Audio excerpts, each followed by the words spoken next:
Hey everyone, I'm your host Eddie, and in this podcast and web show, we bring you veterans and innovators to help you chip your creations and ideas. Welcome to Let's Finish the Game.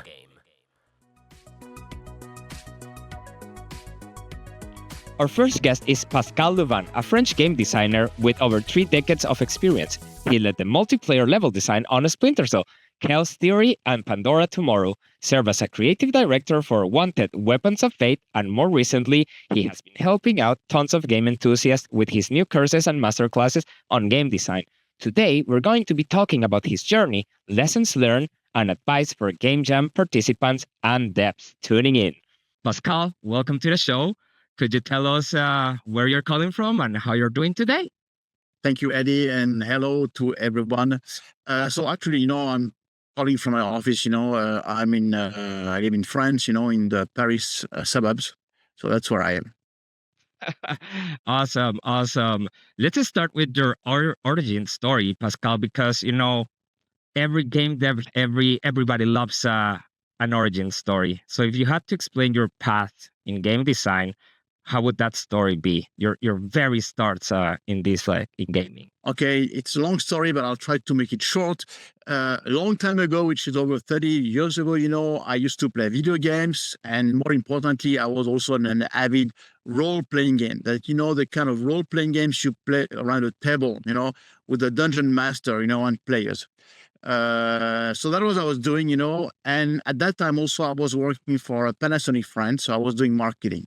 And one day I discovered, the CD-ROM.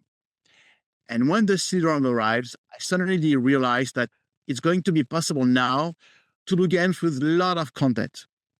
Okay. And I started to work on a personal project, an action-adventure game, which was obviously inspired by my experience as a dungeon master. I teamed up with a friend of mine.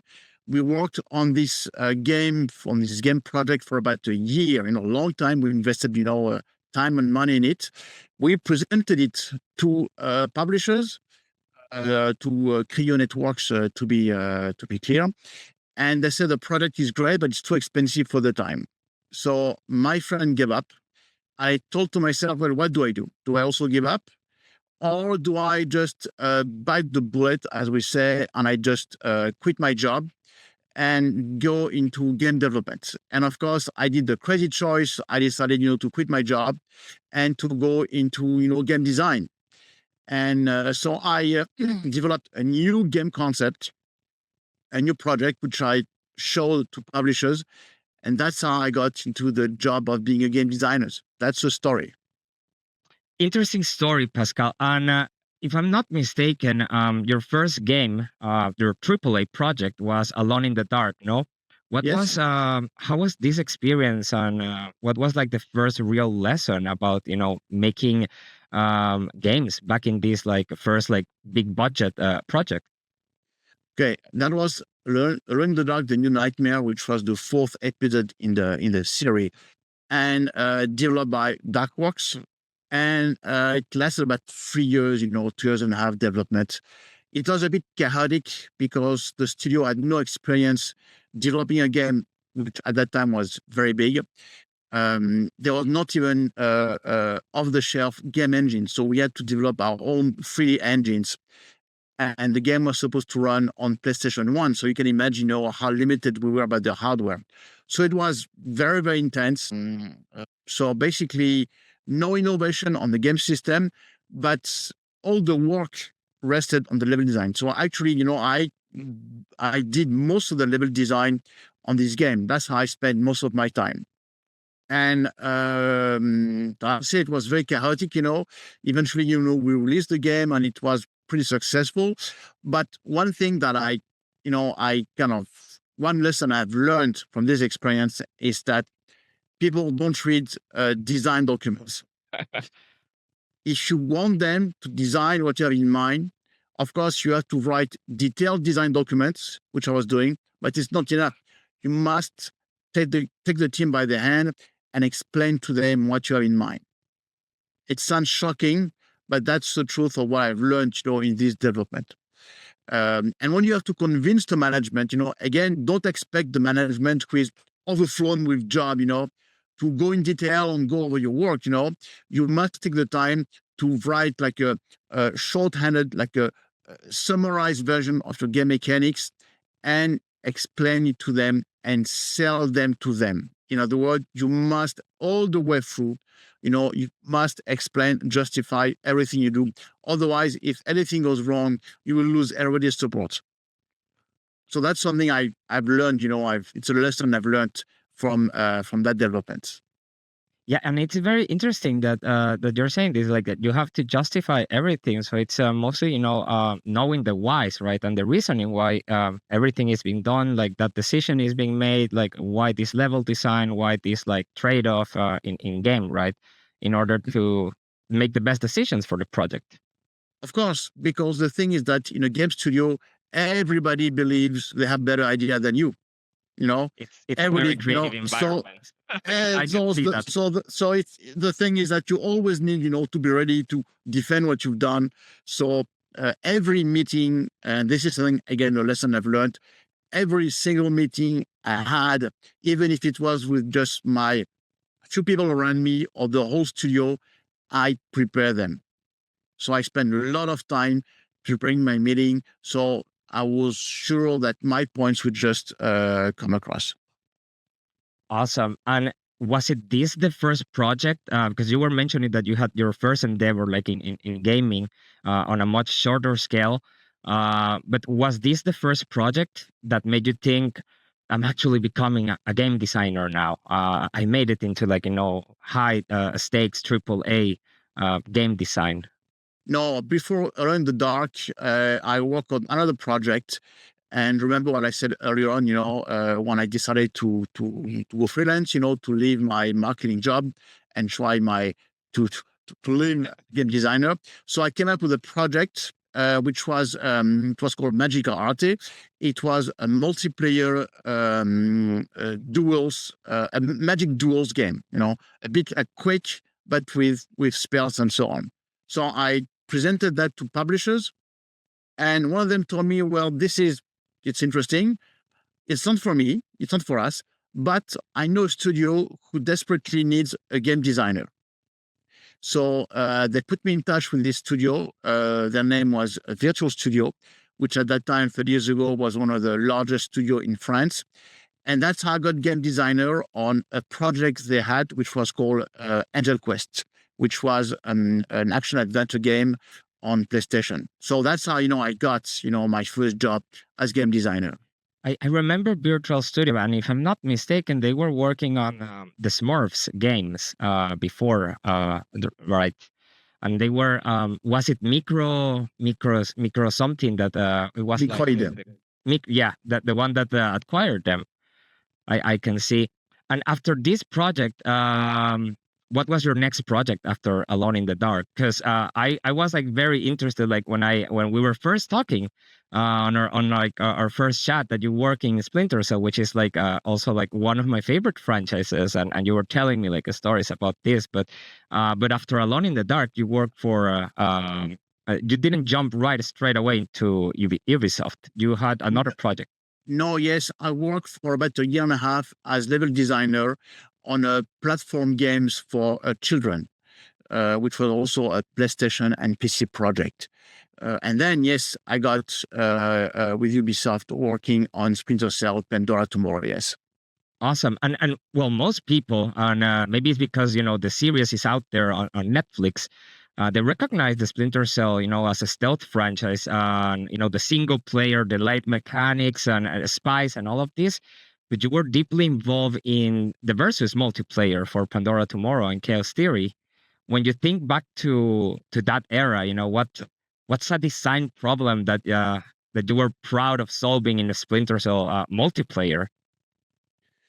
Well, first of all, one key issue, first of all, I want to stress out that on this game, I was lead level designer, and also I managed the playtest. Actually, I got into the studio by organizing playtest. I set up their playtest structure, and then they gave me the job of lead level designer. That's how it worked. So one key issue we had, it was game balancing. because what made this game really great, the multiplayer version, is that we had asymmetrical gameplays. In other words, the multiplayer was 2 players against 2 other players, and they didn't have the same gameplay. So one team was, we call them the spies. So basically they had like a Splinter Cell kind of gameplay, third-person camera, and you can hide in the shadow and climb everywhere, but no lethal weapons, okay? So those guys were kind of attacking. And then we had the defenders that we used to call the mercenaries. And those had a typical first-person shooter gameplay. So they were first-person perspective. They were kind of pretty slow. They couldn't climb everywhere. But they have very, very powerful weapons, like grenade launcher and a sniper and basically, So that made the game super exciting because you had completely 2 different gameplays. But it obviously created a lot of issue, for balancing. That was a real challenge, we are facing. And playtests were very, very important for that, Without playtests, we couldn't have managed to tune the game and also, to help with the level design. So there was like in all the play testing and game user research, there were a lot of moments I can imagine that you were like reacting, oh no, this doesn't work at all, or actually these work, and then you fine tune based on the player's reaction or on the user's reaction, and find the right balance for the pacing of the the matches or the multiplayer. Did you have like a wow reaction after like the launch? Was there something that surprised you about how players actually were engaging in the matches after you shipped the game? Okay, to answer your previous question, yes, I mean, very often, we kind of, when we had playtests, we realized that things work or don't work as planned. And sometimes, it requires a lot of tuning. I'll give you an example with a smoke grenade. Now, the smoke grenade was an accessory that was handed out to the spies, the guys who were attacking. And when you would, initially, the smoke grenade was designed as a tool that could allow you to escape the defenders, okay? Because when you would throw smoke grenades, obviously the attacker not only wouldn't see, but then, when he was going through the cloud, he would slow down, okay? So it was designed as a tool to escape. But actually, people playing the spies or the attackers, found another use for this smoke grenade. It was essentially, to make it easier to block access to the objectives. And we find it good because this is emerging gameplay. But the thing is that we realized that the timing of the smoke grenade was crucial. Like if the timing was too short, then it would completely ruin the use of the smoke grenade as an accessory for the attackers. But if it was too long, then it would make taking over the objective too easy. So you see, it was a matter of just a few seconds, and we spent weeks, finding the right value for the length of the smoke grenade. And then, yes. Yeah, no, I was going that. Sorry but I remember that when I played the multiplayer, I was actually doing exactly what you're mentioning, like using it not only to escape, but to block access. Yes, by absolutely. My team, or, yes. my friend sometime. And then your other question regarding, what happened when the game was launched. So after Pandora Tomorrow, it was kind of very gratifying, of course. But after Chaos Theory, we were kind of surprised by cheating, because we added, like a leaderboard, which I think did not exist in Pandora Tomorrow, but in Chaos Theory, there was a leaderboard. And then people cheated, What happened is that obviously we had means, to follow up what was going on in the game. So after we launched the multiplayer, we see there's somebody at top of the world leaderboard, okay? And this guy, he had won many games and didn't spend that much time in the game. So something sounded fishy. I mean, how can he be at the top? How can he have won so often without, without spending so much time in the game? So we say there must be something strange here. So we had somebody in our team who was like almost like a professional esport player. Okay, so this guy had connection, and he managed, to talk to this person, which is kind of very difficult because obviously a person who did that, was very careful. And eventually, this person, spilled the beans and explained how he did it. So what this guy was doing is that he had 4 Xbox machines, and he was playing against himself. So can you imagine, how far some people can go, just in order, to cheat with the system and reach the top of the leaderboard. So we find it kind of we're getting creative, like just to like make it to the top. That's right. And we saw that many often because the multiplayer on Splinter Cell was pretty hardcore. So we had some really, really tough people playing.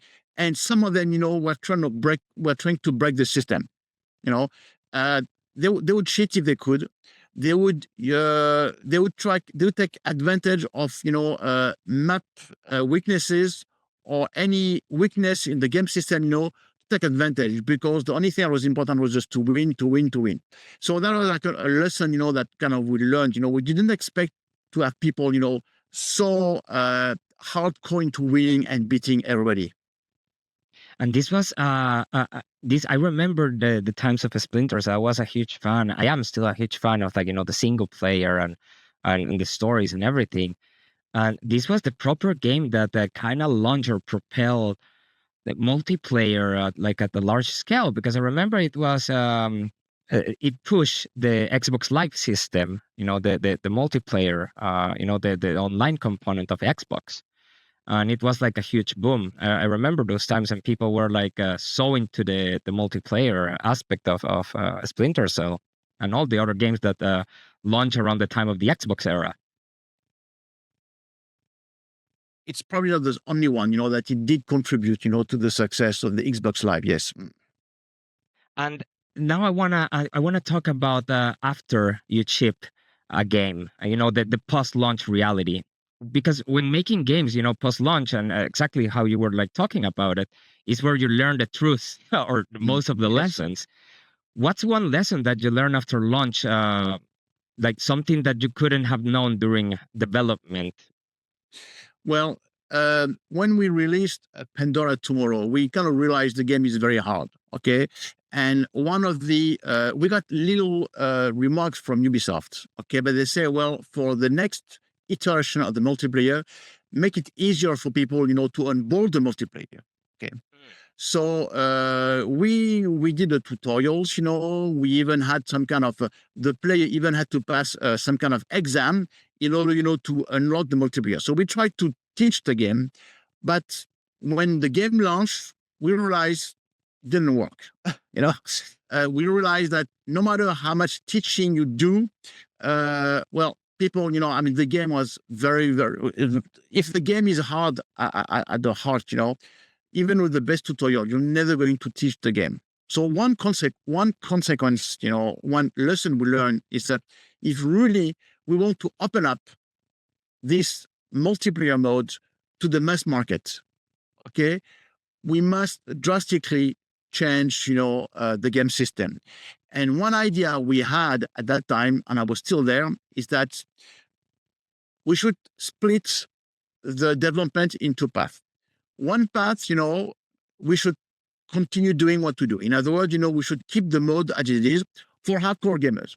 And then to open up to a new crowd of players, we should have another mode, which is kind of more casual, okay, more friendly. So that was kind of the idea we had. Unfortunately, the person who was managing the studio at that time, left, and this project was not carried out. But this is the thing that we've learned, and this is what would have been our project if this person had stayed on board. I see. And if you could go back in time to this time, like the Splinter Cell time, what would you tell the team earlier, or your younger self, like into that project? Oh, what I would have told myself, to my younger self, is that beware of backstab. Because honestly, obviously in the team, everybody is supposed to be working for the common good, for the project.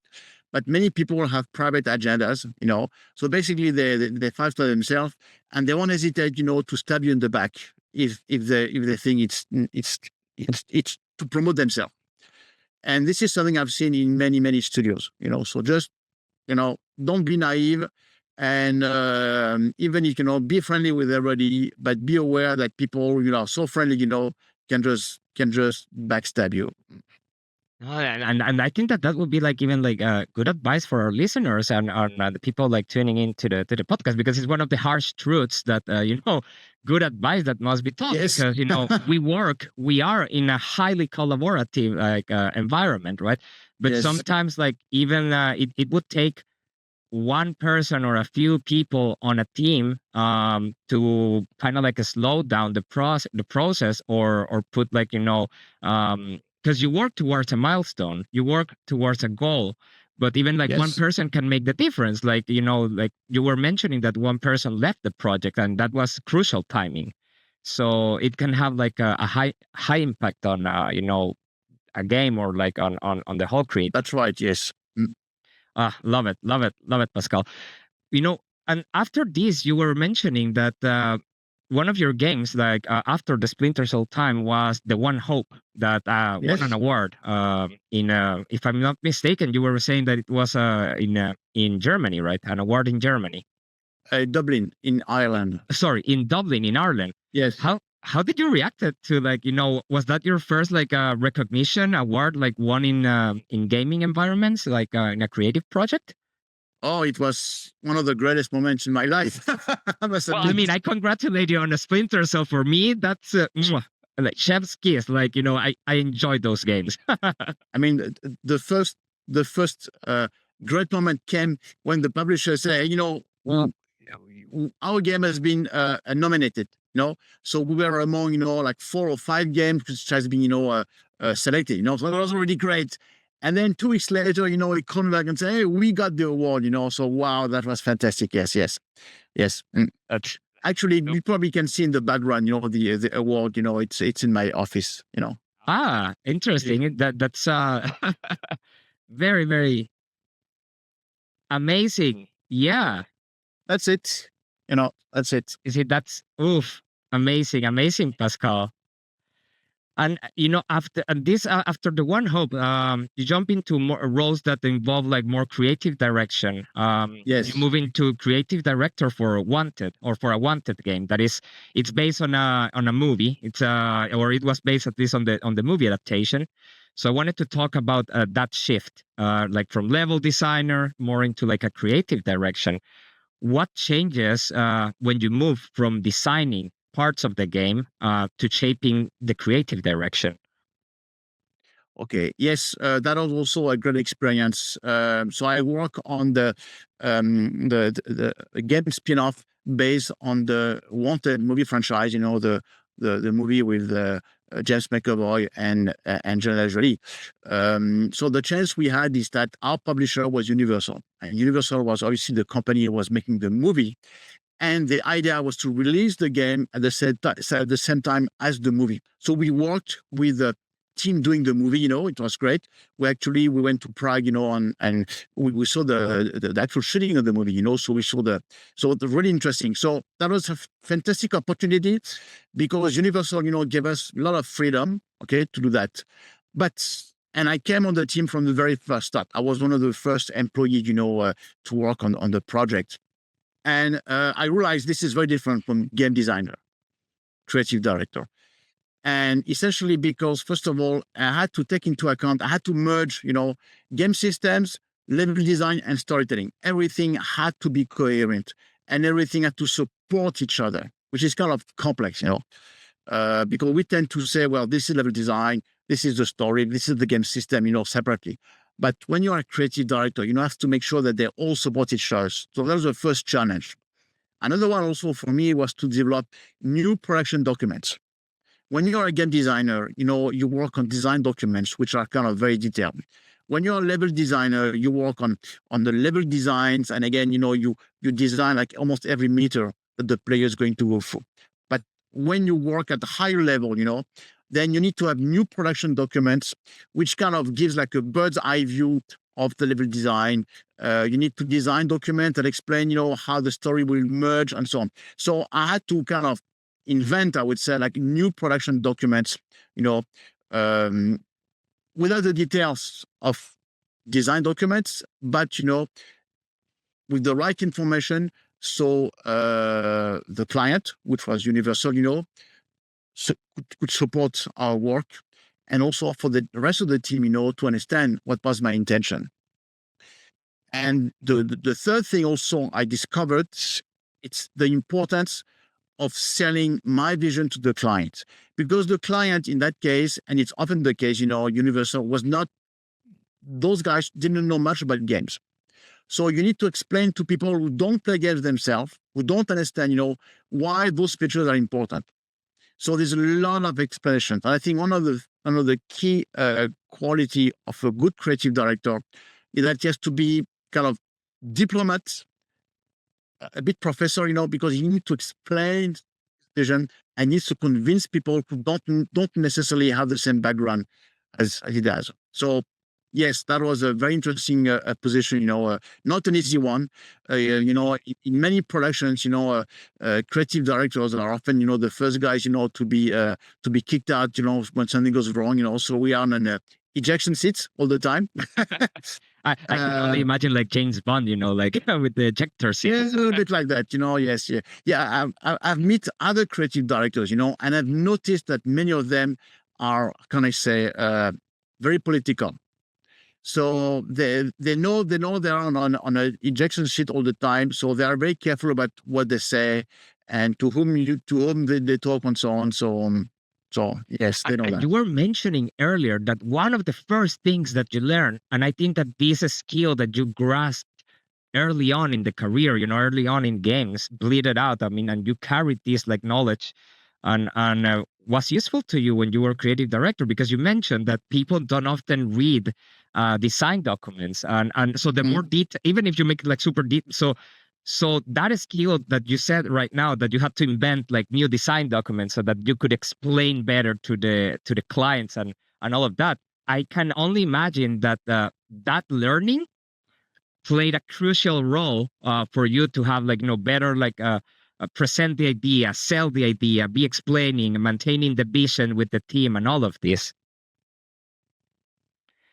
What was one? That's right. Yes. Because I saw the Wanted movie, and I always was I always kind of like envisioned the movie. I could see some like game mechanics like emerging in there. What was like what was the experience of adapting, some of the elements of the Wanted film, because if I remember correctly, it has like the bullet curbing, effect to the movie. How did you transported that into a compelling gameplay? Well, I'll tell you a secret. We drew inspiration from another game called Dark Sector, where they had a similar feature in that game. The main character was kind of throwing some kind of spinning disc. Okay, and basically the feature was great because it's semi-automatic. You still need to aim. So the thing is that when you pop out of your cover, you have just a few seconds before people shoot back at you.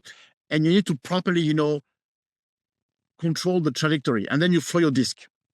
And we drew inspiration from this game. I see. Because I remember the game, and it was it had juiciness into it, like yes. in our own words, right? It has like that juiciness aspect of it is in the reward and the, like the effects of like the bullet curbing and all of that. So it was really nice how it was transported into a game. And I wanted to jump right now into more practical, game jam and creativity, for our listeners, right? Because game jamming, events where people come together and create games or arts or, their creative projects are basically a huge creative boot camp. No sleep, a lot of caffeine, and somehow, they're like good games or good like mini projects. Have you ever been part of a game jam during your time in gaming? It like within a company, as an exercise, like as a team building activity, or for fun, or even as a mentor? No, I've been it as a mentor. The thing is that I also do some teaching. The thing is that it's important to understand that I've always worked as a freelance. So that means that even if I was full time on some games, also I've been in my career, I've done many other things, including teaching. So when I was teaching, sometimes I did, mentor students in game jams. Yes. Do you think game jams are like a powerful, for creativity, and how should someone approach like a jam to learn the most? Because these are very short experiences. Yes. Well, to me, I mean, you don't need to go through a game jam, to discover what creativity is all about. But to me, game jams are great because they allow the attendees to touch, you know, in a very practical way, the challenges of game development. Because within just a 48 hours, or 3 days, basically, they go through all the steps super fast, but they touches all the challenges of an actual game development. So I think to me, that's a real benefit of a game jam. Now, if we were to like make it more like practical for our listeners, how do you turn like a jam work or a game jam like experience into a career proof? Because a lot of jammers struggle with this. They do a project over a weekend, or sometimes it can be a week, or Mm. however the time of the game jam is. They chip something or make something really good, and sometimes they don't know how to present it professionally. How should someone present a game jam experience into a portfolio or resume so it reads like professional work or quality work? Well, I recommend that participants should single out one thing they've done, okay, and explain, you know, the mental process they followed to execute that task. In other words, explaining the decision-making process is more important than the result. And that should be explained, in a graphic way with as little text as possible. Eventually you do like some kind of almost like a storyboard or like a PowerPoint. You say, okay, that was the challenge, and those are the decision I took, the steps. This is what I've learned, and this is the result. You see, little text and as many graphics as possible. But I really insist. What is important, it's not the result; it is the decision-making process that you've been through. This is what recruiters want to see. Amazing, amazing. And for everybody that is tuning in, you had a master class. You have a game design master class. I think this would be a good time for you to talk about like how was it for you designing this course, and where can people find it? Okay, so I'll be very brief on that. But yes, I kind of, I told you I've been teaching, and I realized that it's very difficult for people who want to learn the basics. So of course, you've got plenty of free material on the web. You've got books, but first of all, you don't know the quality of it. And then usually, you need to read many things so you can basically, I noticed that we are missing something to teach the very fundamentals of game design to beginners. So I said, well, I'm just going to do an online. It took 11 months to do it, because when I do things, try to be very, very good at it, and I publish it on the Udemy learning platform. So it at all. And there, the first course is focused on teaching the fundamentals of game design. It's the basics, it's the founding stone of any game. No theory, it's very practical. There's an advice in it. Also, I provide, which is kind of a unique feature, it's a checklist, so you can assess the value of your own game system. So in this class, I teach what is gameplay and how to build a game system. So that's, what I provide, and now I'm working on another class, which will be released in maybe 6 months, which is on, the actual task of game designers in a project. So that's what I'm doing, to try to contribute to building the next generation of game designers.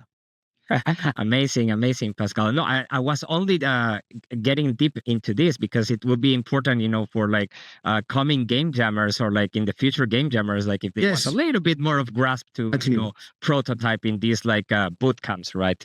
Exactly, yes. I wanted to dig a little bit, like, in the then versus now, because you have seen the industry evolve massively. So, Mhm. what advice would you give aspiring designers today that's different from maybe 10 years ago? And what's a timeless advice? Hmm. Well,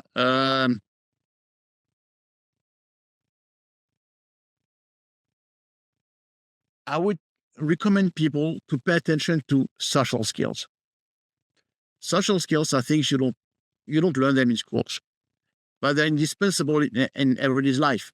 They teach you how to manage conflict, how to be convincing, how to work as a team. Those things are so important in everybody's life, not just in the game industry. But in our case, they're especially useful because we work as a team over a long time. A game, it's 12 months, 18, 2 years of development. There's usually tension in the team. So it's not enough to have technical skills. You also need to have those human skills, those social skills, so you can smooth it out, through the production. So that's what I would advise, to the new people. It's just to learn about social skills. Amazing, amazing. And what's a good habit, to build since early on? Like, if you want to, become a game designer or be more involved in the process of making the game, what would be a good habit that you recommend people, like, even for staying like creative, Mm. that you probably do? Well, for game designers, this is what I've done. It's very useful. Is that you need to read some basic materials on game design. So you need to understand the logic, and then you need to play games, all sorts of games. Even games that you would never play yourself. You need to play them, to analyze them, see the strengths and weaknesses, and try to understand why those games are successful or not. And I know that many, young game designers, they tend to play a lot of Steam games. Okay, play mobile games. I mean, first of all, this is where the market is growing, and there's so much to learn on mobile games. So force yourself to play Candy Crush. You probably never played game, but there's so much to learn in this game. So that's the advice I would give. Yeah, and it's very interesting because as a creative myself, I often do that. I often try to go into games that potentially are not into the my favorite genres, because I grew up, or like my personal preference lean more towards story oriented games, but sometimes often I would get into sports games, for example, because the joy of, like, the team, like you're playing a FIFA game or a soccer game or a basketball game, that and I understand why people like celebrate or have the joy of like playing these like games, and I get like ideas from the mechanics, or how, like, the environment that you're playing. It's like it forces like a social connection, or for like it develops an emotion. You get an emotion out of it, and well, games and creative projects, like, they have that, they create that in people. How do you stay creative, Pascal? What's a habit that you have, or what are things that you check on, or that you get inspiration from? Well, as I play many things, and also I try to enlarge my personal body of knowledge by watching movies, reading books. I go to museums. So that's how I kind of keep myself creative. I don't only get stuck to a few game genre or a few type of movies. I try to go much broader. Amazing, amazing.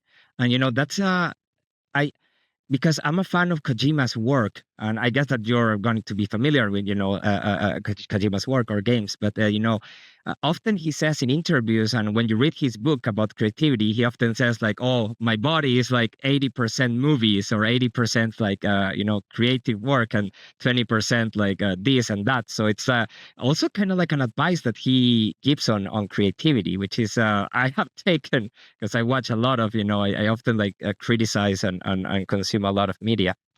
Now that we're reaching the end of this conversation that has been like really, really inspiring, Pascal, before we wrap, I wanted to do like a fun, like kind of like a game jam chaos thing, and I'm going to give us both a mission, and it's to assemble a dream team of 5 characters to survive and complete a high stakes operation, and imagine that you have a ship or a vessel, an aircraft, right? And here are the roles that you can pick. Only 5 characters. You have a pilot, a mercenary, a medic, an engineer, and the second in command.